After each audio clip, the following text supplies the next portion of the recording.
because it's not on the screen.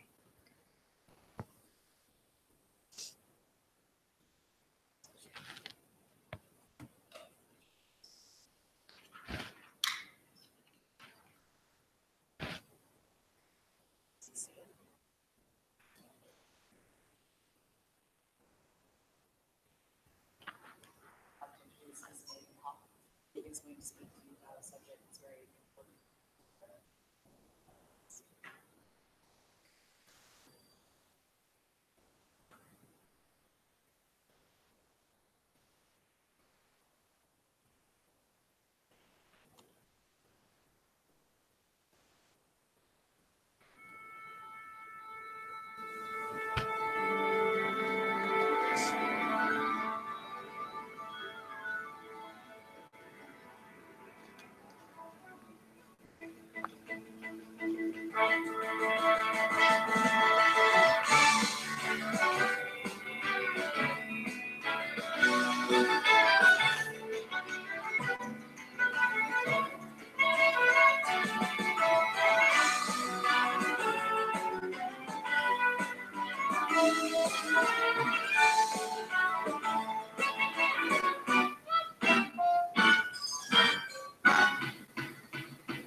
Hello, I'm MHall, and as you can see, my project is centered around diabetes.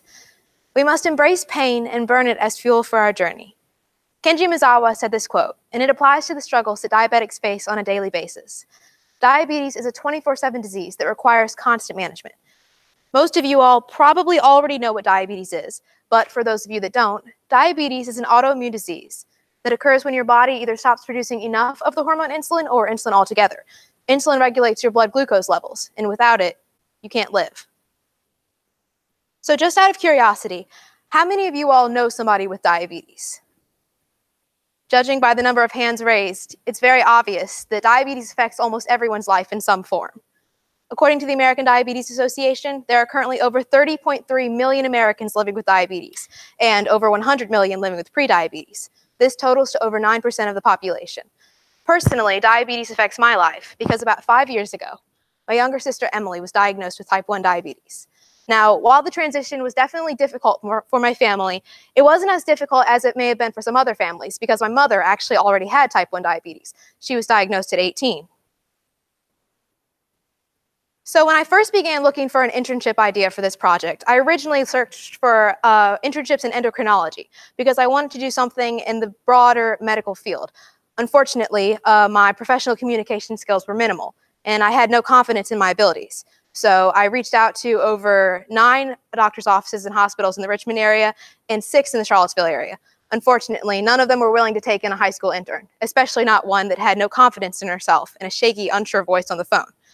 So after facing this conclusion, I decided to reach out to some nonprofit charities centered around diabetes for a more sociological-centered learning experience. After adjusting my approach to professionalism and being a little more confident in myself, I actually was able to hear back from the American Diabetes Association. So my mentor ended up being Anastasia Peel of the American Diabetes Association. She's the area operations manager, which basically means that she's the office manager, assistant to the area director, branch publisher, and leader of the Young Professional Leadership Council. For my community service, I actually did it through the Juvenile Diabetes Research Foundation. And my mentors ended up being Tara Lantz and Melissa Gray. As outreach coordinators, they basically run events that involve families that have type 1 diabetes connections and other meetings and activities for the chapter. So for my research, I decided to center it around the question, how does the current American healthcare system address the issues that diabetics are facing? First, I had to look into what sorts of issues diabetics are facing. And second, I looked into whether the healthcare system even addresses them at all. My discoveries were that oftentimes many diabetics are struggling to afford their treatment plans. These treatment plans, like getting insulin, are essential to them living, and oftentimes people can't even afford them. Pharmaceutical companies are the ones that set the prices for these insulins, and they have far too much power right now, and their greed is actually causing people with diabetes to choose between getting their insulin and other necessities that they need just in order to survive. One of the reasons that I was so honored to have been able to work with the American Diabetes Association and the Juvenile Diabetes Research Foundation is because both of these organizations are so committed to helping individuals and families finding ways to help their treatment while also demanding that these pharmaceutical companies justify these drastic price increases. In fact, from 2002 to 2013, insulin prices have nearly tripled in the United States, whereas in other foreign countries, they've gone up, but not at such a high rate. So for my internship through the American Diabetes Association, I actually did a variety of different things. I first volunteered at a health fair in Richmond. And basically what I did is I handed out information about diabetes. I told them about what the symptoms were, and I spread information about suggested nutritional daily diets just to avoid getting type 2 diabetes. I also actually wrote 2 articles, which I handed to you guys, for the e-newsletters. The first one was all about my sister's story and why I was so tied to diabetes. And the second one was about a woman named Sue Ellen DeWitt, who I interviewed, who actually had LADA, which is a rare form of diabetes. And she herself was actually a nurse that experienced, she was actually helping people with diabetes before she was diagnosed. So she actually knew all about it. And she also contributed to my community service. I also job shadowed my mentor, Anastasia Peel, at the Tour de Cure, which you can see above. And I got to learn about how the organization reaches out to individuals and how they help people with diabetes and how they're able to raise so much money. For my community service, I decided to create a Louise Alliance team for the Juvenile Diabetes Research Foundation's Richmond One Walk. We actually ended up having 13 members, as you can see above, and we had a goal of originally raising $500 towards a cure to diabetes. After creating social media pages and reaching out to friends and family, we were all able to actually raise a little bit over $680, which was pretty great because we had an initial goal of $500, which I thought that was a stretch. All of that money is going towards researchers and scientists that are out there looking for a cure to help people with diabetes so they don't have to deal with the burden that it causes. So personally, my internship, my community service impacted me in 2 main ways. One, I definitely was able to better my communication skills, have more confidence in my abilities, and be prepared for things outside of just high school, which is what I'm used to. Second, it was able to actually personalize the disease for me even more. Knowing that my sister had diabetes, I thought that I've seen the worst of it. When she gets hypoglycemia and she starts throwing up, or when she gets really sick because she doesn't really...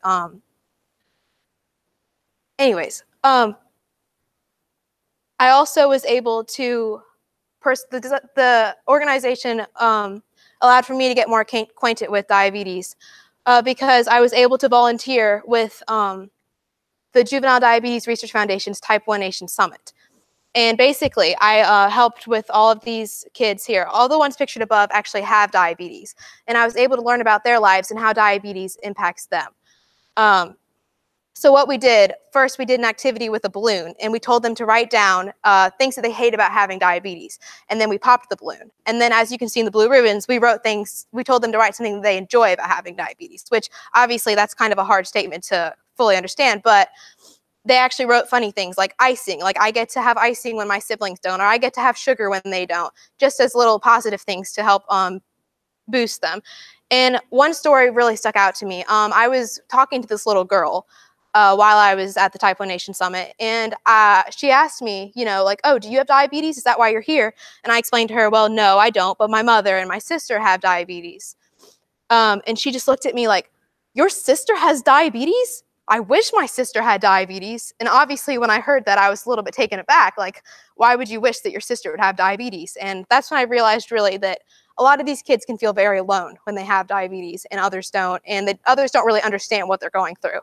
So that really stuck with me. And second, while I was at the health fair in Richmond, like I said, it was a low-income neighborhood, and a lot of these people weren't able to, not only could they not afford the medication that they really needed, they also had no idea. They didn't even have as much knowledge about the disease I do, and I'm just a high schooler. And so I was handing out information to this woman, and I was telling her about the symptoms of diabetes, and she said, oh, yeah, no, I have diabetes, I know. I went to the endocrinologist one time, but I haven't been back in a while. So I was like, oh, okay, well, then you know how it works and whatnot. She's like, yeah, I've been meaning to get some of those test strips, but I haven't been able to in about 2 weeks. This woman had type 2 diabetes, and she hadn't checked her blood glucose levels in over 2 weeks. These could have some serious long and short-term consequences that I'm surprised she has not felt yet. So, like I said, the personal communication, I really feel more confident in my abilities now because of this project. and I'm thankful to Governor's School for giving me this opportunity. Next year, I plan on going to Piedmont, Virginia Community College for a year, and then transferring to UVA with hopefully a major in either biology or some other pre-med option. I want to thank my parents, and I want to thank the Louisa Lions team members for being so supportive and raising so much money, and also my friends Sarah and Anna for always sticking it with me. Thank you for your time. Do you have any questions? So let me qualify, first of all, diabetic. So I've dealt with diabetes for 35 years. I am a diabetic. Son, I have a pretty good understanding. So what do you see as the why it is increasing? What do you see? What are the issues discovered? The why diabetes is? So type 1, obviously that just occurs in young children, but type 2, I would say, I actually researched this in my research paper. I think a lot of it has to do with our fast food culture and the way that people eat out all the time. They don't really monitor all the carbohydrates that they're taking, and that buildup over time causes your body to not be able to produce enough insulin to regulate all the carbohydrates that you're taking in. I think that the fact that, yeah, definitely fast food, all of those things are things to watch for, I would think.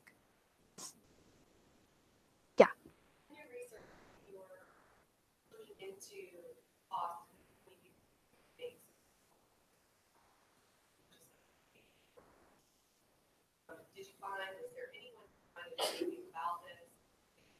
Any kind of push on pharmaceutical companies, nonprofits, they're trying to Yeah, so I learned from the Juvenile Diabetes Research Foundation, they're actually pushing for a lot of acts. Like there's one that I know right now, they're pushing for children to be able, or like young adults to be able to stay on their parents' insurances for longer, because I'm pretty sure it's 26 is when they get kicked off. And if they don't have an employer that will provide them with that insurance that they need, then they just have to pay for it straight out of pocket. So yeah, definitely the Juvenile Diabetes Research Foundation and the American Diabetes Association are pushing for a lot of acts right now that I know. Yeah.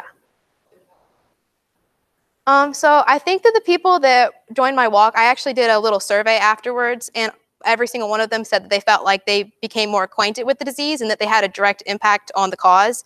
The walk was very inspirational because there were so many diabetics there and like all in one spot, and so many people were able to directly see what their money was going towards, which I think that definitely positively impacted all of the walk members. Yeah.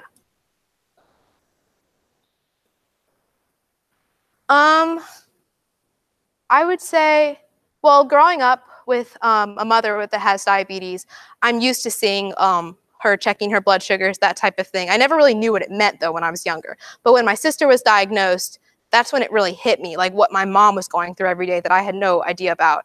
And then when you meet all of these people, it's insane. Like there's so many people that have to do this every time that they eat. They have to go and check their blood sugars every time that they're playing a sport. Like my sister, she has an insulin pump, and she has to take her pump off every time that she plays softball, which is, you know, it's a risk, but it's a risk that we have to take, because if that pump gets hit, that's thousands of dollars that my family will have to come up with. Yeah, it's just crazy. It really makes you think about the world around you more. That's how it's impacted me, at least. Yes, ma'am.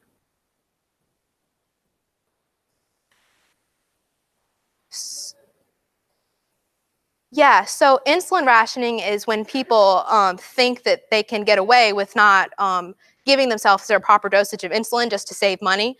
And I actually heard about it in my research paper. There was a man who decided to ration his insulin and ended up dying from hypoglycemia, right?